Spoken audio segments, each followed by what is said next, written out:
Guys, magandang umaga, update po.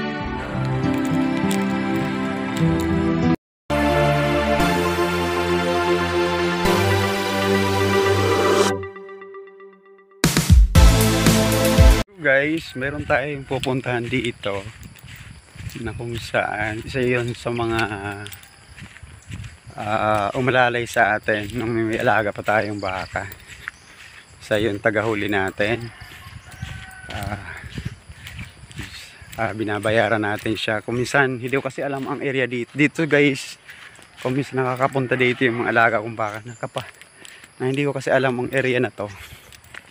Kung minsan dito nakakarating yung mga baka nating inalagaan dati na. So ngayon pupunta natin siya, kukumustahin. Kasi baka mga native pa kasi siya guys na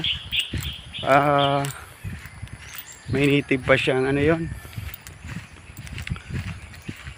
baboy ramo. Kaya lang medyo mababait na yon, hindi na yon yung kagaya nung na inaalagaan natin. Nasaan na ba yan? Sabi dito sa Tagilera. Wala akong... Ay, ito guys. Dito guys, oh.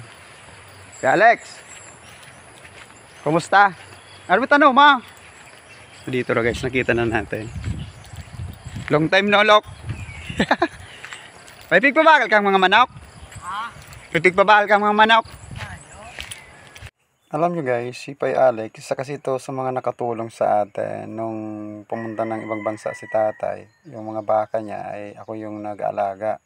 So hindi naman tayo marunong mag-tali niyan, lalo kapag ito ay nakawala or nakabuhi sa tali. So nakakapunta dito sa area na to guys yung mga baka natin kasi kapag ang baka pa guys ay wala ay kung walang ponterya o kung saan na po yan nakakarating. At isa po siya sa mga tumulong sa atin para mahuli yung mga baka na nakakawala doon sa dati nating binabantayan. Isa yan sa mga sakripisyo natin guys nung mayroon pa tayong inaalagaan. So manok lang. Ito home breeding ko, Texas.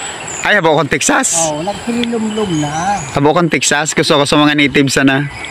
Isa sa pinunta natin dito guys, kay Pai Alex, kasi bibili sana tayo ng mga natural na manok kasi i-breed ko doon sa aking Astrolop na heritage chicken. So puro na dito pala yung mga pansabong or mga Texas. So hindi ko yun medyo masilan kasi yon kapag inalagaan.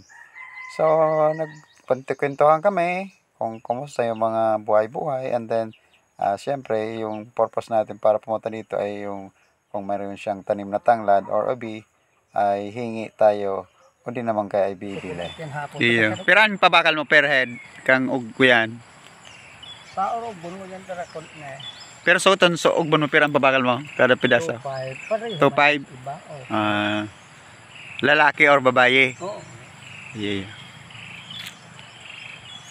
Iyan lang natangot kang yan po. Ayan, tanong mo pa yan, ikag-alad ka yan?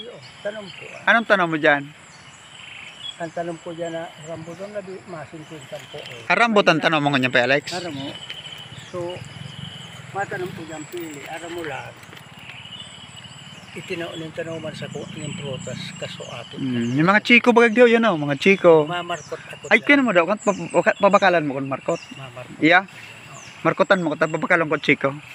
Mamarkot. Gusto ko sa harong, gusto ko may mga prutas daw, mapigtaran daw. Aram mo lang. Diba ang kwenta gustoya?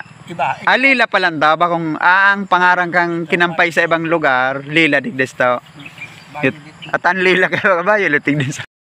So nagtanong tayo kay Pai Alex kung ano nga ba ang alam niyang variety ng ubi dito. Ang sabi niya nga, narinig niyo naman na lila ang pangalan.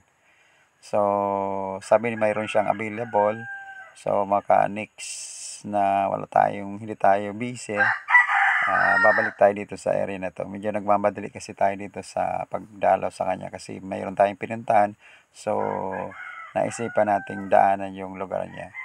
So babalikan natin to guys kung anong klase ba yung layla na tinatawag niya na variety ng ubi. So kung madami, bibili tayo, bibilhin natin yung iba. At syempre, para another collection na naman kung kulay puti or kung ano, ang variety na yan. Hindi pa Alex, salamat. Pag kayo mabalik ra, igugisi mo. Pag nagdakol na sa mga native bong ko yan, oreg, iya. Kanan mo ko. Sige guys, isa yan sa mga alalay natin or tagahuli ng mga baka natin nung nandito tayo sa part ng Kagaykay. Kasi mayroon tayo ditong binabantayan dati. Kaya lang isa sa problema ko lang doon guys, kaya medyo tinatamad tayo. Yung hindi ayos yung bakod. Isa yun sa mga problema ko kasi one time nagtanim tayo ng bungkukan o di kaya ang tinatawag na kaladyum or San Fernando dito sa amin. Pagtanim tayo guys nasa 500 na puno, pero yung kalahati nun yung nag-harvest yung mga magnanakaw.